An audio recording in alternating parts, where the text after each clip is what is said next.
Hello, welcome. My name's Talya, and how many of you are already familiar with Ayurvedic medicine? Oh, really? Just one?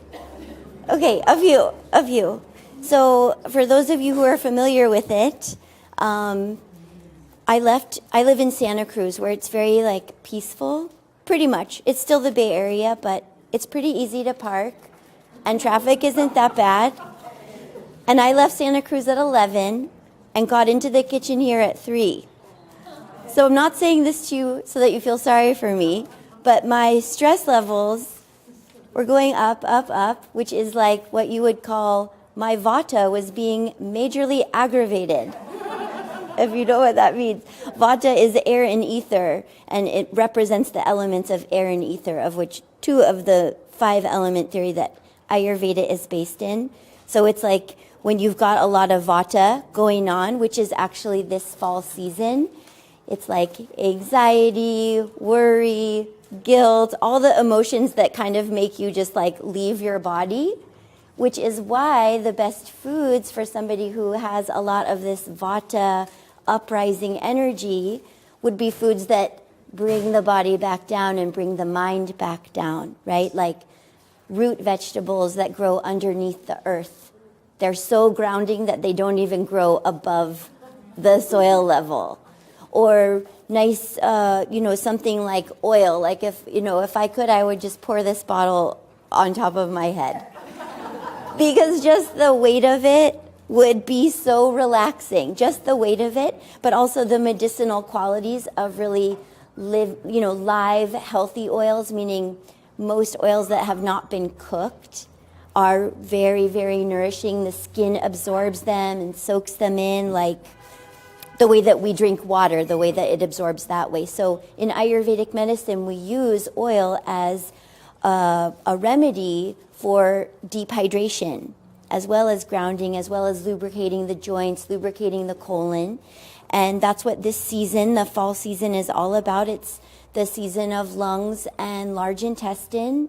So it's a season of letting go, of breathing more deeply. The more deeply that we breathe, the more deeply we release. Which in Ayurveda, we're talking about literally, in every way, emotionally, but also physically, through elimination. So the other 2, they're called doshas. Dosha, basically, the most literal interpretation that I've ever heard is from Dr. Robert Svoboda. How many of you know him? He's an amazing, if you're interested in just a beginner's book on Ayurveda that's not a cookbook, Dr. Svoboda, his languaging is really very easy to read and very accessible. It makes you feel like he's talking about you when you are reading about your qualities. But what he says about the doshas is that they are that which most easily go out of balance. So of these 5 elements, there's ether. Everyone put up your thumbs. This is your ether finger. Ether spiritually or psychosomatically means unconditional love. So, it's like thumbs up. This is a loving gesture, right? Your index finger is your air finger. So go ahead and point that one up. And what do we do with our index finger? We point, and that's a way of setting an intention, even though we might not think of it that way, but when you're pointing something like, I want that, that's an intention. So that's the psychosomatic association with the index finger. Don't put up your middle fingers at me because I can't handle it emotionally anymore. Maybe this morning I could have, but now I can't. And what is the element of the middle finger? It's anger, but what element is it? Fire, right? I just think it's so cool that that's actually how we use that finger without knowing anything about Ayurvedic medicine, yet that is literally the fire channel in the body. Our ring finger, what do we do with this one? We wear rings on it. We wear wedding rings, and intimacy is associated with the 2nd chakra of the body, the color orange, which is all about intimacy, and it's a water element. So the ring finger is water. And the pinky finger, this one's a little bit hard, but what do we sometimes do with the pinky finger? Okay, we clean out our ears. That's true. We taste. We taste. And taste on the tongue stimulates elimination. Like it's the beginning of the alimentary canal, which ends where we all know it ends. And that's earth. So earth is the element that represents elimination. In Ayurvedic medicine, these 5 elements, ether, air, fire, water, earth. Hi, Joe. We're Facebook friends.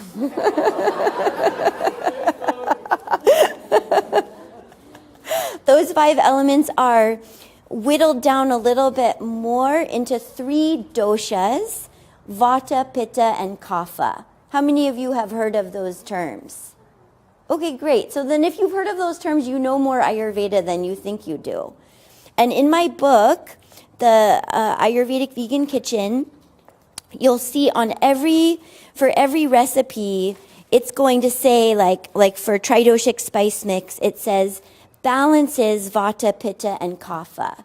So what that means is this particular recipe has a balancing effect or a neutralizing effect on every dosha, meaning it's a recipe that everyone will feel balanced by. Because Ayurveda is really about making using food, using herbs as your medicine. And since it's your medicine, you want to feel better after you've eaten it. So a lot of the intention, especially for me personally as a chef and a practitioner, is for people to feel better after they've eaten, and for all of the foods that I teach people to be very easy to digest, easy to assimilate, and full of nutrition, full of vital nutrients. And then we look at a different recipe like gomasio, which is a traditional macrobiotic condiment.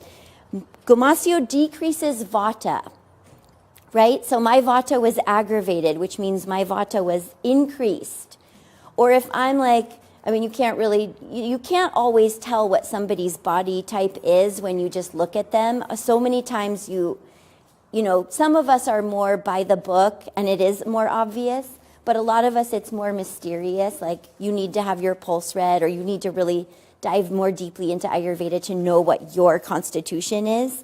But I know that mine is vata. I know that I just spent 3 hours looking for a parking spot while I wanted to be getting ready for this.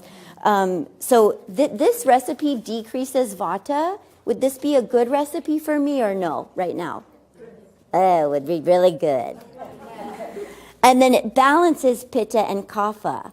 So it's a balancing. Really, this is another one that shows that it's balancing for almost everybody except for the person who needs their vata to increase, which is sort of technical. I'm not going to go so much into that, but maybe it's a really heavy, dense person who just can't get up in the morning and they're just I don't want them having gomasio.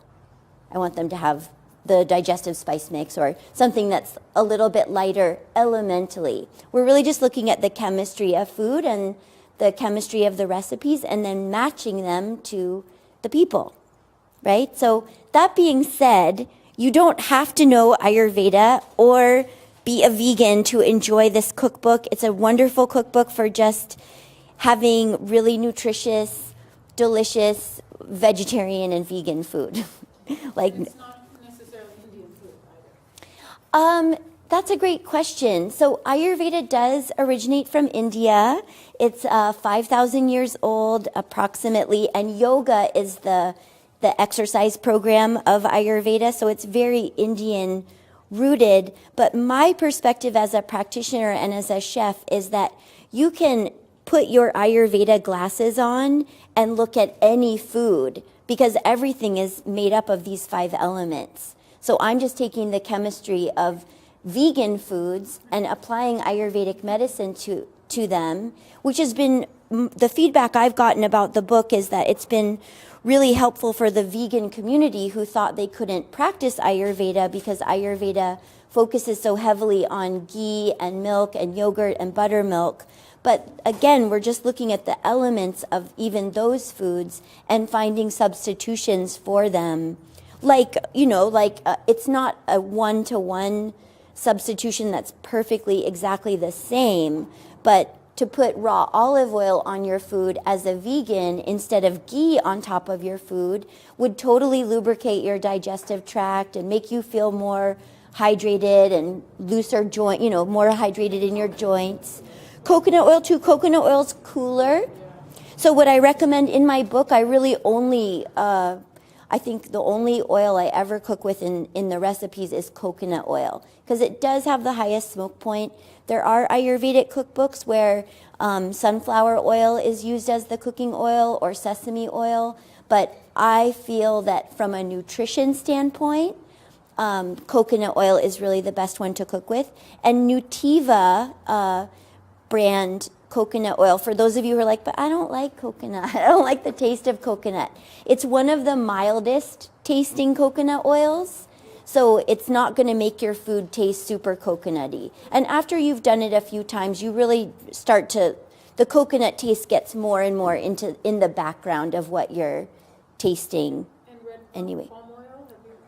I just bought my first jar of red palm oil. I made my own Nutella with it, which came out pretty good. I don't know enough about it to say anything about it today, but I did use it in a raw recipe. I didn't cook with it. It's supposed to have a High smoke point. Yeah, I'm gonna play with it and see what happens. So we're making 2 recipes today. One of them is called Amazing Pesto Chutney. So this is one of my most favorite recipes because it is literally like medicine in a jar. You can put it on anything and everything. It doesn't taste that good in a smoothie if you're going for that, but you could make a savory smoothie and actually it would be super, super good. So does everybody have one of these? So could one of my assistants pass these out to everyone? It's a picture of my cookbook on one side and the recipe on the other. And we're going to do, I always do this when I teach cooking classes and do cooking demos, is I always make a little bit of a tweak to the recipe that you're receiving, because I want you to see how else you can be spontaneous with it and how else you might make it appropriate for the season in which you're preparing it. So right now it's fall, like I already talked about, and Vata is the dosha that is ruling this season. So even if you're not a Vata predominant person, this is the season to eat more heavy foods, right? Like what's in season right now? Squash. Like it's actually physically heavy to pick up a squash. Even though it doesn't, and it's heavy for the body, but it's not like going to make you, unless you eat so much of it, it's not going to make you pass out because you ate so much squash. It's going to process pretty easily because it's a vegetable. What else is really abundant right now? Pomegranates. Yes? As much as I hate the taste of the pumpkins. Pomegranates? Pumpkin. Apples. I mean, everything that's in season is what is really appropriate for us to be eating, especially if it's grown within a couple 100 miles of where you live. So the best place to shop for your produce during any season is the farmer's market, right? So what we're going to do today, I'm pretty excited. We're going to make a little bit of a spicy, rootsy, amazing pesto chutney for fall. So we've got just a few red radishes, one of my all-time favorite foods. Though I spent a month in France recently, and this what I'm chopping right now are some chives that I bought in Santa Cruz. Even though France has so much amazing food, like you just can't even believe it, our radishes are better. I kept buying radishes in France and being like, California's is better, California's is better. So we're going to do radishes, we're going to do chives. Can you see what's happening up there? Okay. We're going to do a whole fennel root, which you can also like cradle like a baby and tell how much you love it.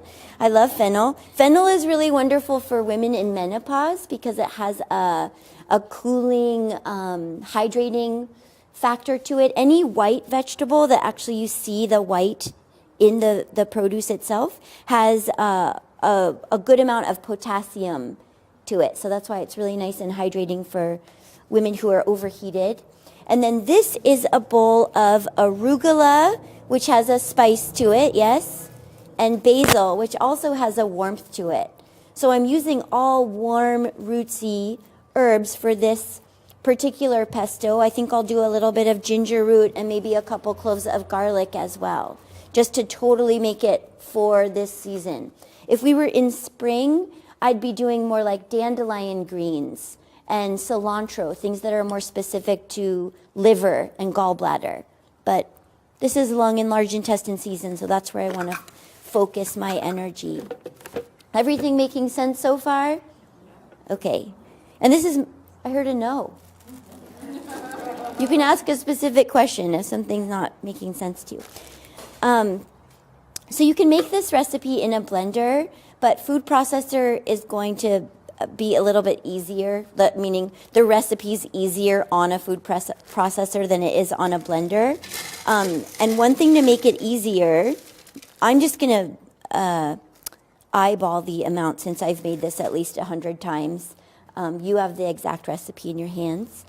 To make this easier on the blender or the food processor, I'm going to do the crunchy ingredients first with some oil. So I'm doing raw pumpkin seeds as our protein base.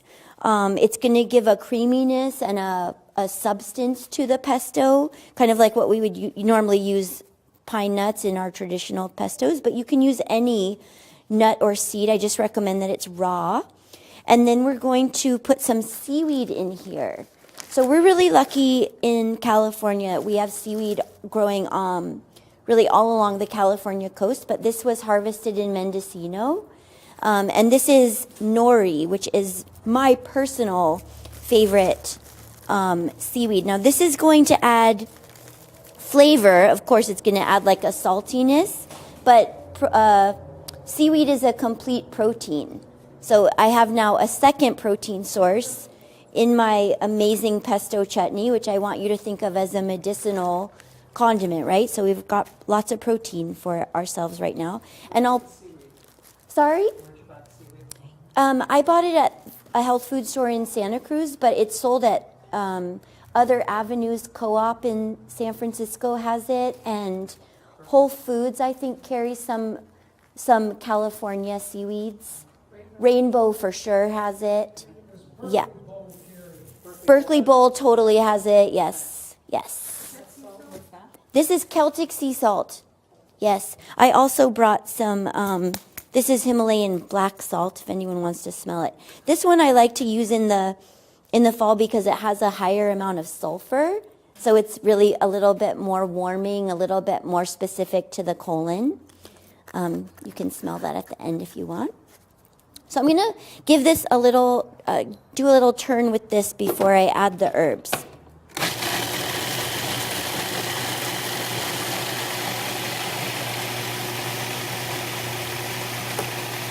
And especially if you're using like a $30 blender that you bought at Target, you definitely want to do this first, because otherwise it'll be just the fibrousness of all the fresh herbs, it'll just get so clogged.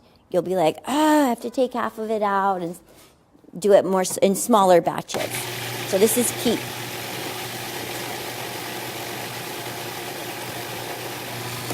Okay, and then it just has to be like a paste. It doesn't have to be perfect. Now I'm going to add my chives. And I learned this last year at this festival from Miyako. I loved this. Did anyone see her presentation on her artisan vegan cheeses? Is anyone here for that? Her book is so cool. Oh, and she was here yesterday. So she had a rock, but I just used the bottom of my spice jar to smash the garlic. And then the peel comes off so easily. So I love that.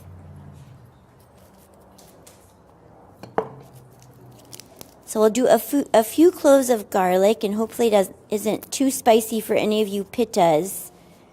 But we've got a lot of other cooling greens in here too, like the fennel root. So I'm going to, you can use the whole fennel root. A lot of times people are like, well, what do I do with the bulb? We can roast it. We can do all kinds of things with the bulbs, but the leaves are a little bit more like, what do I do with it? So the fennel tops are actually really delicious in pesto. I'm going to do a little bit of both because this is so, we are pureeing it into practically a paste. So you can really... In my market, they just only sell the bulb. They cut off the top. Oh, really? And they throw them away or compost them? I don't know, but that's a pity, huh? Yeah, because this is how they grow. And even in my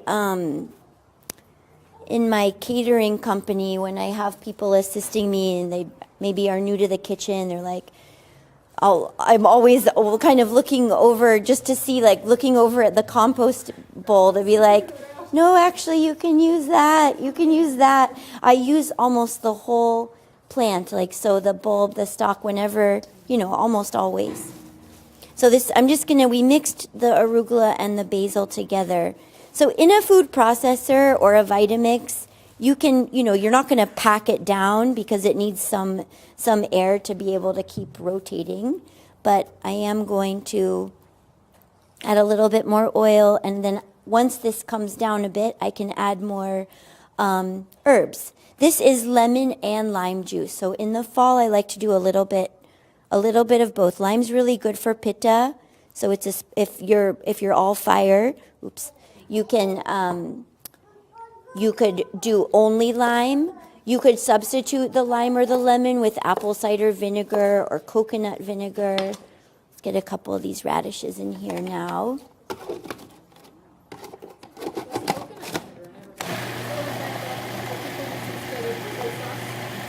There's coconut aminos, which is used instead of soy sauce. There's a company called Coconut Secret, and they are just really big on taking the young coconut plant and doing almost everything you can think of with it. So they make coconut aminos, coconut vinegar, coconut nectar, which is a syrup, a low glycemic sweetener. What else do they do? I feel like they have one more product. Yeah, and I'm kind of watching my pesto can you see it in the mirror still? Yes. Okay, right, like I want it to be smoother than this, but I'm not done adding the herbs, so I can keep going. And I'm watching also for how wet it is and how wet I want it to be. So I want this to be like a paste. If I'm Vata predominant, I want it to be more oily than I do if I'm Kapha predominant, yes? Does everyone understand why? Because Kapha is heavy and wet. They're already wet, so they don't need as much oil as the dosha who's cold and dry. Dry needs more oil, right? And Pitta, it kind of depends on the Pitta person.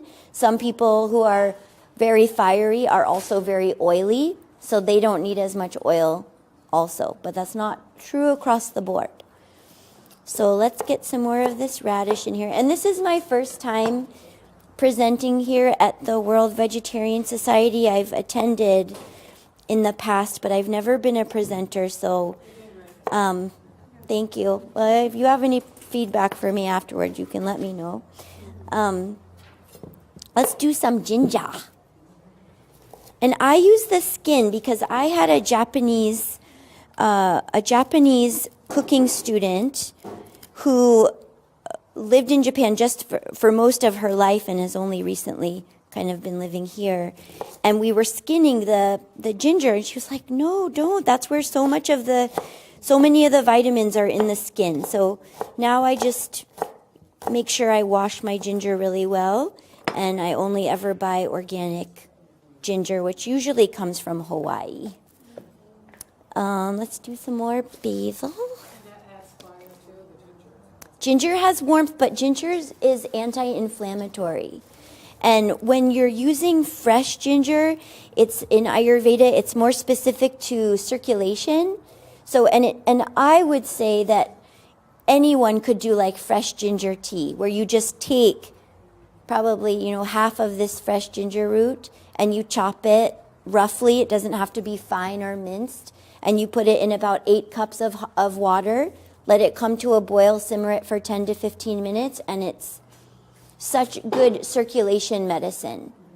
So, and you don't have to drink it when it's hot. You could let it come to room temperature and then just drink it all day. Have that be what's in your water bottle instead of, regular water. I'm really into making medicinal waters. So let's see, what else do I want to... Is anyone like, if I put a pinch of cayenne in here, is anyone going to scream? Okay. I'm going to be like, oh my God, no. And then let's do a little bit of black pepper, one of my favorite detoxification spices. So my teacher is Deanna Batdorf. She runs the Dhyana Center in Sebastopol. And actually, if any of you have a deep interest in Ayurveda, there is the Ayurveda, the Living Ayurveda Symposium coming up at the Dhyana Center in Sebastopol the weekend of November 9th. And there's going to be presenters all day, kind of like this, all day Saturday, all day Sunday. Every presenter will have a booth. I'll be there on, I believe, on Sunday. And it'll be just such a cool place to be learning about Ayurvedic medicine. But she says that when she travels, the two herbs that she travels with, either as in spice form or in essential oil form, are coriander and black pepper. Because especially like when we're thinking about going to India or somewhere or anywhere tropical that's foreign for you, right? To have something that's going to detoxify your system on a regular basis, but that also promotes healthy elimination and healthy sweat, healthy tears. That's what the coriander and the black pepper is for. So when I do this in a Vitamix, how many of you have a Vitamix? Yay, Vitamix! They're very expensive, but I saved for several years for mine, and it's like my favorite, aside from this, my favorite kitchen appliance. So if you have like the tampering tool, you would just be doing that right now. And again, I'm watching from the side to see like how wet this is. Do I need, like you would with any sauce, but how much oil you add and or how much lemon juice, lime juice you add is at this point subjective. So it's how you want it to be. You can always tweak the recipe. I'm going to do a little bit more of both.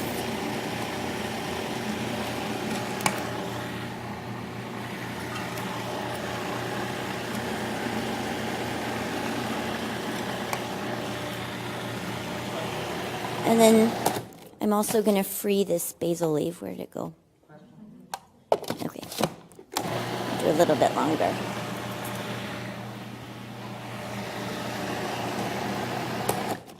And it's also good to scrape down the sides. But do you see how you can see the seaweed, yes? Oh, yeah.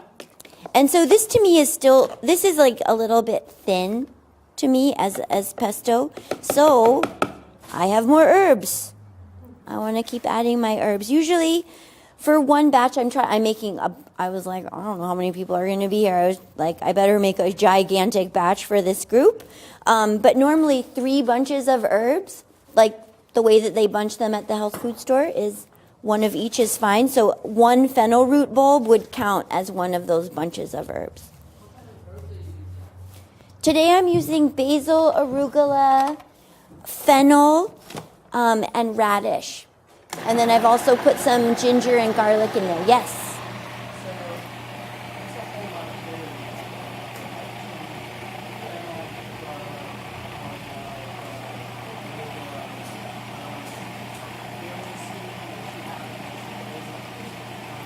And salt. And the oil is also considered sweet, which there's a lot of. And the lemon and the lime is sour. There's some, do I have astringent in here? Well, the lemon and the lime is all acid. So you've got acid and you've got bitter greens and bitter radish. And your point is this going to taste good? Well, my point is the balance in the pesto. Usually pesto is sweet. Well, this is a medicinal pesto. So it's not going to be as sweet as one that we would make with pine nuts, because pine nuts are sweeter but you could make this with pine nuts. Once you have the recipe and you're taking it on, it's your recipe. And if you prefer a sweeter pesto, then go for it. I have at the base is pumpkin seeds. And what I'm trying to do today is make one that's more appropriate for fall in terms of the heat, than the sweetness. We're also making a dessert after this, so you'll follow this up with sweet. Yes, this recipe is in my book, and it's also was handed to you on the little postcard. Yeah, it's on the back of the back. So the blending part is really boring, and I'm sorry about that. But if you can you see this? I'm going to move over the cardamom. Can you see how pretty this is from up there, from the mirror? Yeah, that's Can you see it? So it's cardamom over here, and coriander, my wonderful detoxifying spice, and clove. So I'm putting that together in advance for our dessert. So one thing I always love to do with desserts, I'm going to step away from it so hopefully you can hear me over the grind, is to add some amount of pungency to sweet things, and also to add protein to sweet. So it's more blood sugar balancing, it's easier to digest. I am always kind of coming from that perspective, especially with desserts. So that's coming up next. But this is my version of, for the fall, a sweet spice mix. And you would put it on anything that is sweet, like even coconut bliss. Can I get a whoop whoop coconut bliss? I love that on coconut bliss. Actually, what I put on coconut bliss is this and spirulina. Sounds like a weird combination, but the spirulina is it's a complete protein, and it's so blood sugar balancing. I just find that I enjoy my coconut bliss so much more, actually, with the spirulina and the spices on it now. This is cardamom, coriander, and clove. So did I grind this myself? Not today, but I do have in my kitchen. I have a pretty small kitchen for what I do for a living. It's very small. I have a coffee grinder that is devoted just to spices. So I'll often grind my own whole cloves or my own whole coriander seeds. When you do the coriander, do you take them out of the seeds, out of that shell, or can you use that? No, shell? you can use the shell. Okay. Yeah, it's a little bit fibrous, but coriander is a digestive regulating spice. So it is really the tridoshic spice of the entire spice world, I would say. Coriander will help you no matter what digestive issue you might be having. Coriander will help that issue. So you should put it in everything. Oh, and you're asking about cardamom. So cardamom, yeah, I wouldn't grind the shell. When you have the green cardamom pod, but what you're wanting is cardamom powder, you have to I do it. You take the pod, you take the seed out of the pod, and the seed is going to actually be a little bit darker than this beautiful tan color of the cardamom itself. So when you grind it down, it's this beautiful light color. I recently had black cardamom seeds, and they were so salty and pungent. I was so surprised. I thought it was nothing at all like the green cardamom pod. So let's finish this up.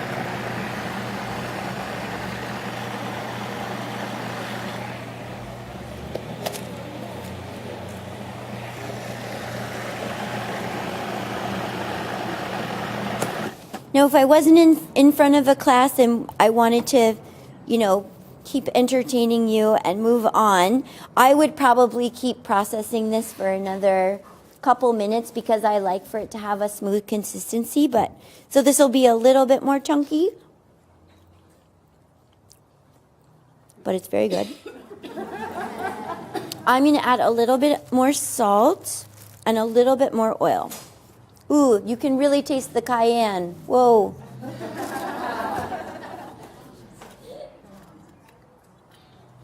And maybe just a bit. I know I'm like, should I put a little bit of maple syrup? That guy had a point. Just a little bit, because it does need a little bit of sweetness here. That's balancing all the different elements. Yes, I think, Joe, do I have astringent in here? No. Do you think? No, I think the only thing I'm really missing is astringent. That's technically sour. And I have a lot of pungent, I have a lot of bitter, we have a little bit of sweet, salty. So a grape, actually, the aftertaste of a grape is astringent. So here's how you know astringent. I'm gonna do charades with you. When I taste something that's sour, I go, right? Like sour. When you taste something that's astringent, it pulls excess out of your body, right? So it's a drying. So you go, right? When you taste something astringent. So next time you eat some grapes, just notice it's not right when you bite into the grape because initially it's sweet. It's after. Persimmon, pomegranate, even potatoes and beans are technically astringent. They have some drying quality. What does pomegranate do? It's a wonderful antioxidant.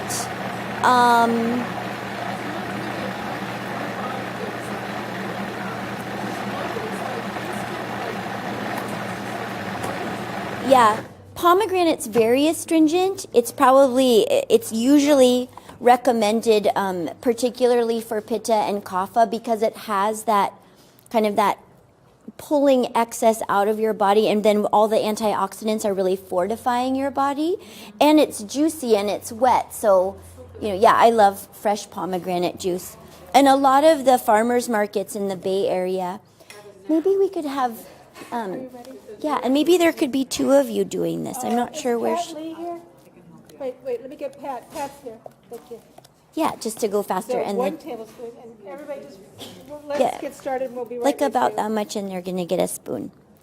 So you're just gonna taste the pesto straight, right? This is actually something that when you know how sometimes you go to cook in your kitchen and you're hungry, and you're like, I can't really wait for the food to be ready before I can put something in my mouth. So this is often what I will eat. The recipe I've given you makes 32 ounces, which is 2 16-ounce jars, like 2 empty almond butter jars or tahini jars of pesto. So it makes quite a bit. And it stays good in your fridge for about 2 weeks, up to 3 weeks, because the preservative, right, there's olive oil and lemon or lime, or the apple cider vinegar is preserving it. And you can put the second jar in the freezer, and then when you're just finishing the first jar, pull the second one out. That's usually what I do. Just to. Last jar in the freezer? Yep, I do. I don't fill it up all the way to the brim, but yes, many times. Many times. So this is our sweet spice mix, the clove, coriander, and cardamom. And I'm just going to mix that together. And then what we're making for dessert is chocolate fondue. Ayurvedic vegan style. So let's see what that means.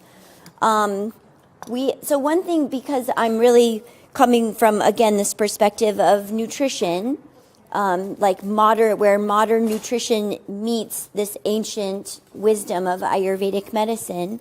So when I use a nut or a seed or any nut or seed butters, do I want to cook them? No. And why?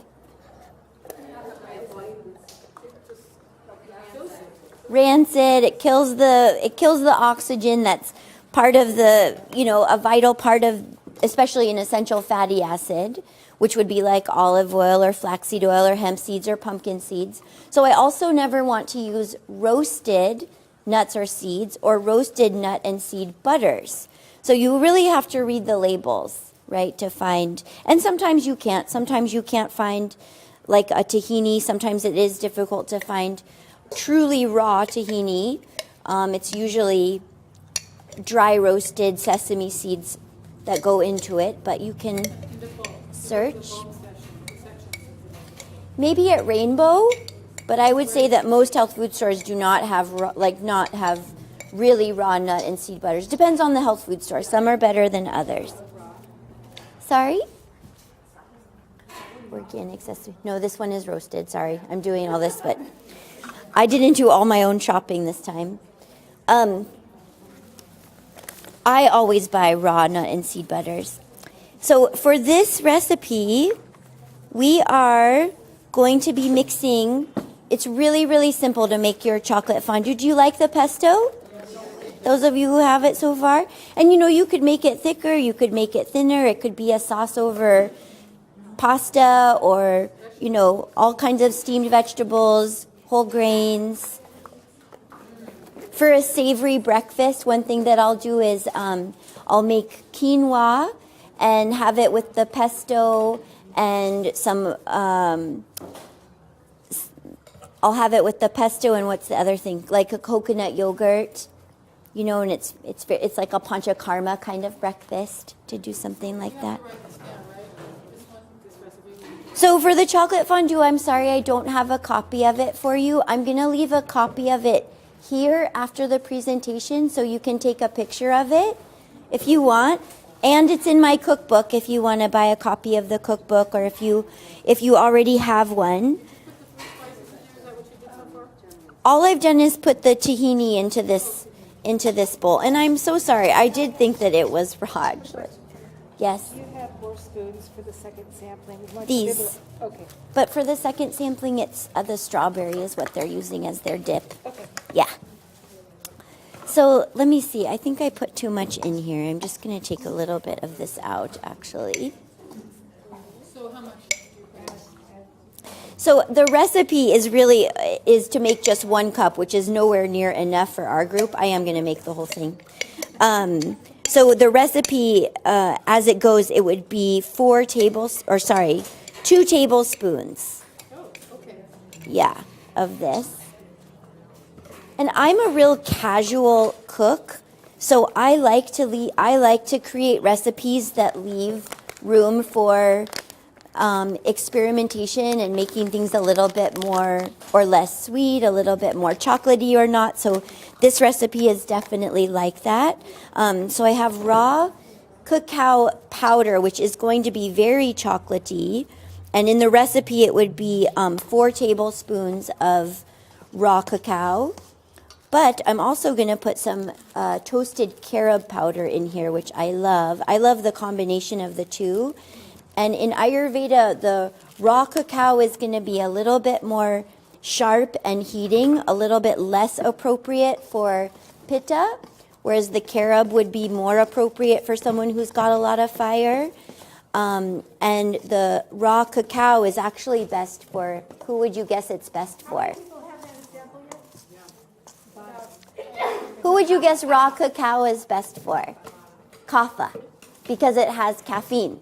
And kapha is the heaviest of the doshas, so it's really the one that can tolerate the most amount of stimulation. Right? Like kapha parking for this today just would have stayed mellow. Just been like, yeah, I'll get there. It'll be cool. So I've got unsweetened hemp seed milk for this, but in the recipe you have 3 tablespoons of any type of nut or seed or grain milk to go into this. But I thought to make it a little bit more Ayurvedic, right? And you can play with this to do some chai. Is anyone objecting? Okay, so this is bhakti chai. And I love bhakti chai because they put fresh ginger root in their chai. I think it's the only chai that you can buy that's pre-made that has fresh ginger, and that's why it's always refrigerated when you see it. And I will do a little bit of the hemp seed milk as well. Move this over. And then I'm going to add a nice heaping teaspoon of my sweet spice mix to this also. And this just takes a little bit of patience to get it all blended together. You can do this in a food processor, but you can also do it by hand. I've made this with almond butter, pumpkin seed butter, walnut butter, pecan butter, coconut butter. I've made it with everything. Honestly, this is a recipe I make when I'm like cleaning out my fridge. And I have like this much tahini and this much pumpkin seed butter and this much almond butter, and I just put them all together and make a fondue out of it. The spice mix is equal parts cardamom, clove, and coriander. Another thing I might put into it for the fall, it would be like ginger, some dried ginger powder. And for this recipe, it's a fondue, so you could make, in my cookbook, I have a variation for this. This also is getting maple syrup. In the recipe, it's a 1/4 cup of maple syrup because the raw cacao and the carob powder are not naturally sweet. You have to sweeten them yourself. And I'm sorry, I lost my train of thought. So they're going to go clean out that food processor, and I'm going to throw this into the food processor just so we get a really nice, smooth fondue. And this is when you have to taste before you serve, right? Because you're kind of, you want to adjust it to be like how chocolatey you want it, how sweet you want it, etc., etc. But while I'm doing this, I'm wondering if there are any specific questions on Ayurveda or Ayurvedic vegan cooking or how cute my dress is. Anything? Yeah, especially in the back. Yes, exactly.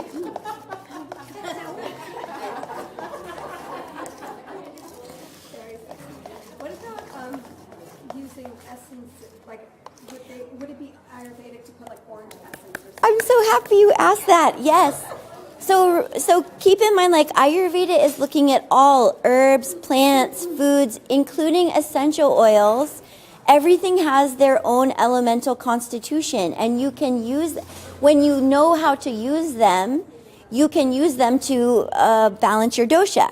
So with an essence like this, you could use like rose water or orange blossom flower water in place of some of the chai or the hemp seed milk. I've done this with water before to make this, which might be, and water might be, or like a rose water or even the orange blossom water would be maybe better for kapha to have in this recipe instead of something that still has a heaviness, like even a nut or a seed milk, which isn't so heavy when we're comparing it to actual dairy, but still for kapha, anything that is, increasing kapha, even in small amounts, when kapha keeps eating it, it slowly increases that dosha. But a raw recipe like the pesto or this fondue is a good candidate for using essential oils. Because if we're cooking the recipe and you add essential oils while it's cooking, essential oils are volatile oils, and you'll basically they'll evaporate and you won't get the medicine from them. But one of the things I love to do in Santa Cruz is I always volunteer to make the birthday cakes, at my friends' birthday parties. And for something in the frosting, I always use one of the following: either lavender essential oil, cardamom essential oil, rose, or combinations of more than one of them. Orange is really great, lemon. The ones that are edible are usually the ones that you also would eat. Like, you're not going to eat vetiver. Although you could put that eat that a little bit. What else? What would you not eat? We wouldn't eat frankincense. I wouldn't put frankincense or tea tree, in a frosting or something. But like peppermint or orange or lemon, even lime. Here it is. Thank you. And actually, I think I'm pretty good.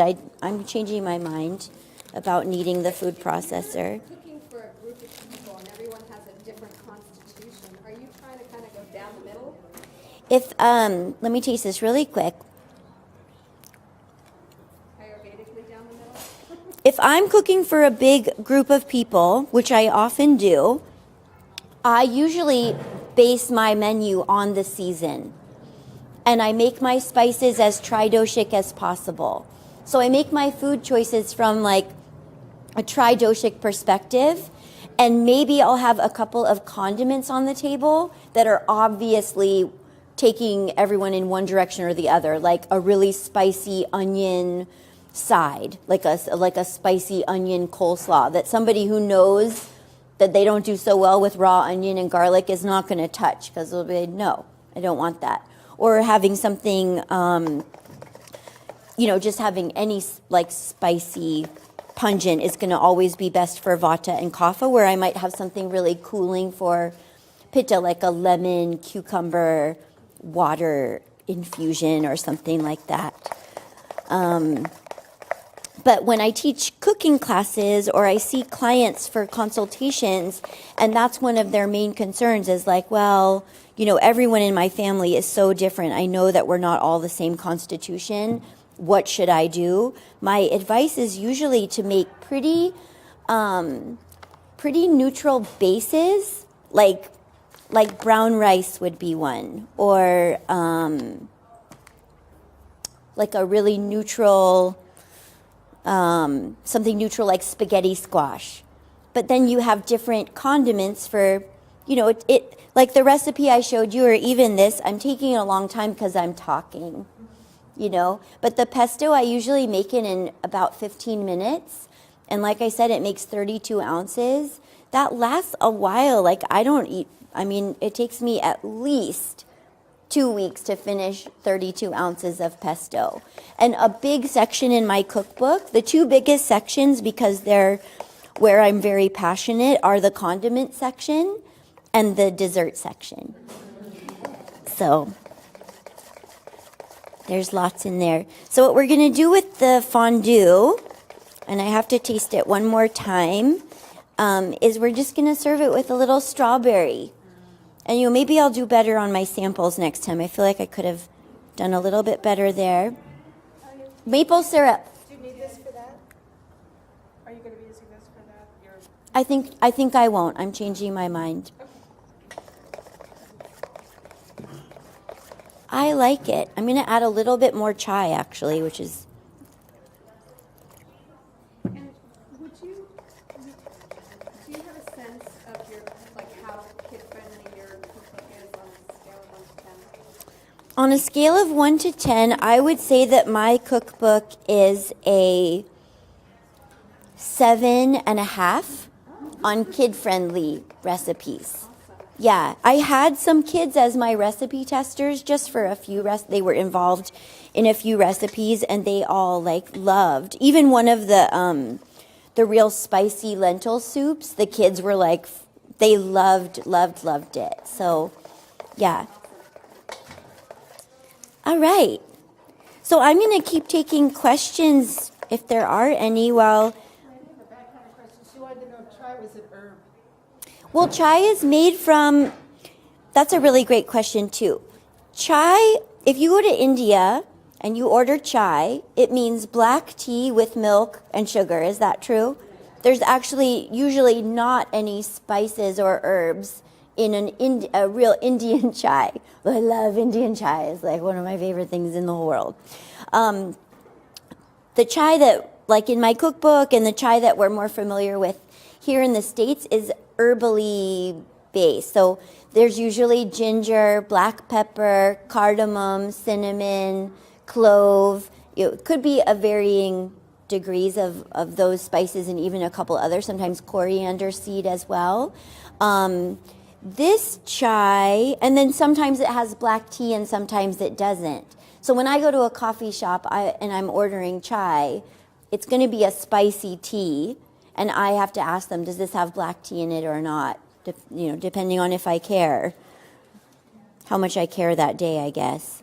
This is black tea, cane juice, ginger. They actually do ginger juice, and they say other spices, so they don't actually.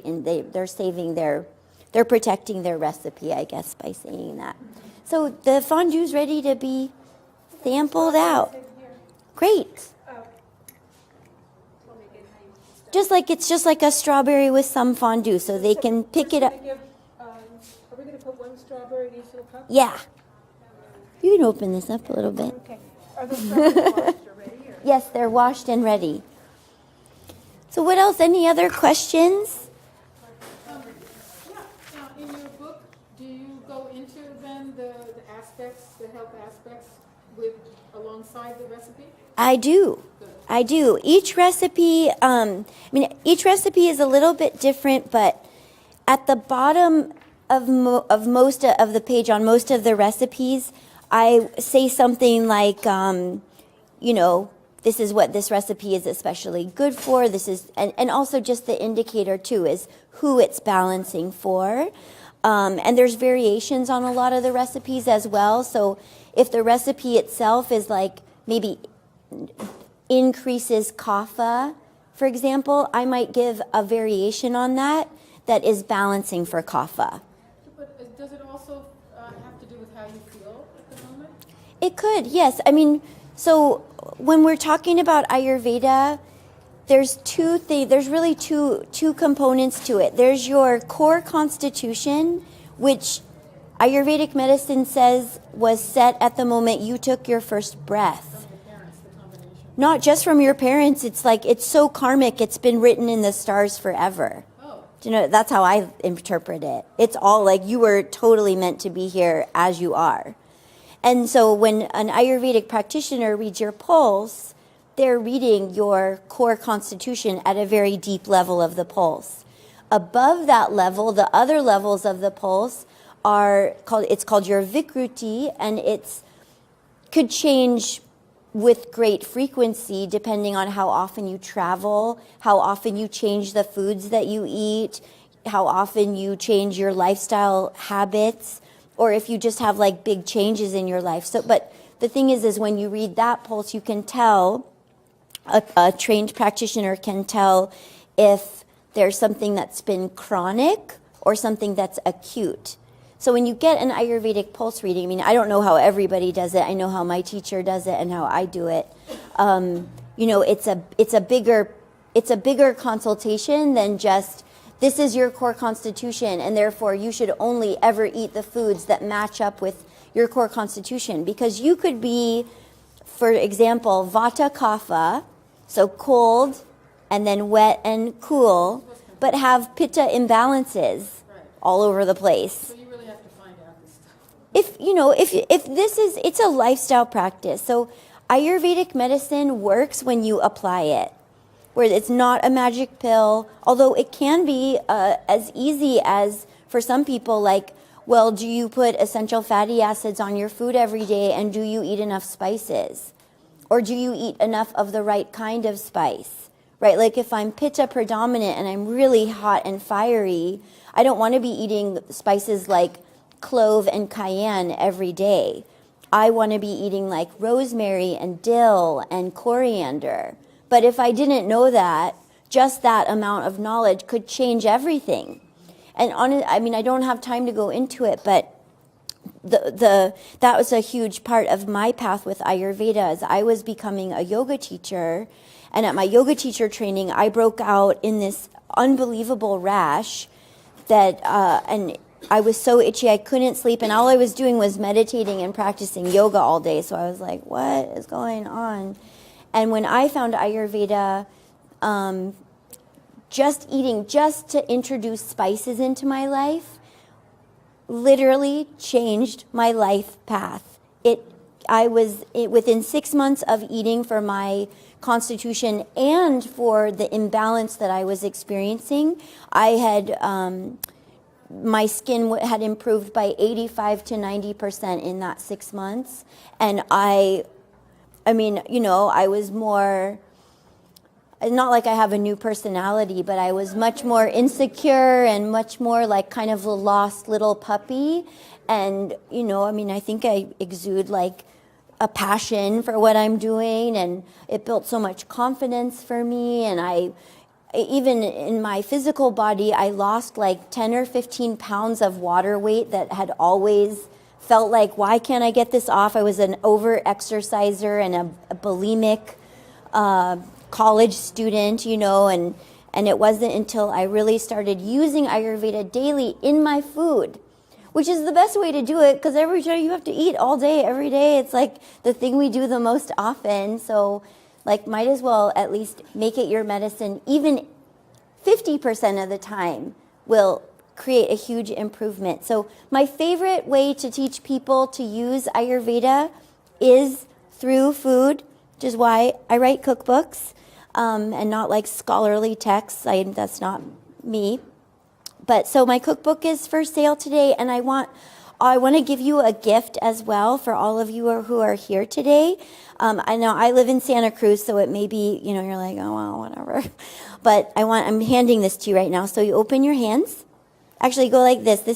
And look at your hands. This is the right amount of food for you to eat at one sitting, by the way. In Ayurveda, it's called an Anjali. Okay, so that's gift number one. I'm giving you two gifts.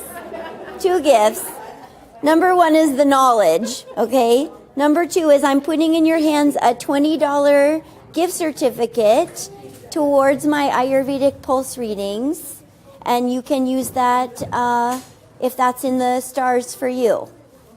Okay, my name's Talya. I really, really appreciate you being here and your attention. I hope you enjoy the fondue, and I hope we meet again. Okay, namaste. Thank you.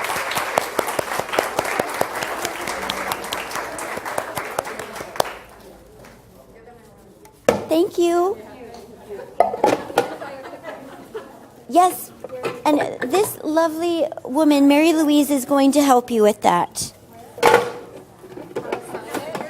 Sure, yes, I will sign it. Yeah, let me just put a couple of these things away. Thank you.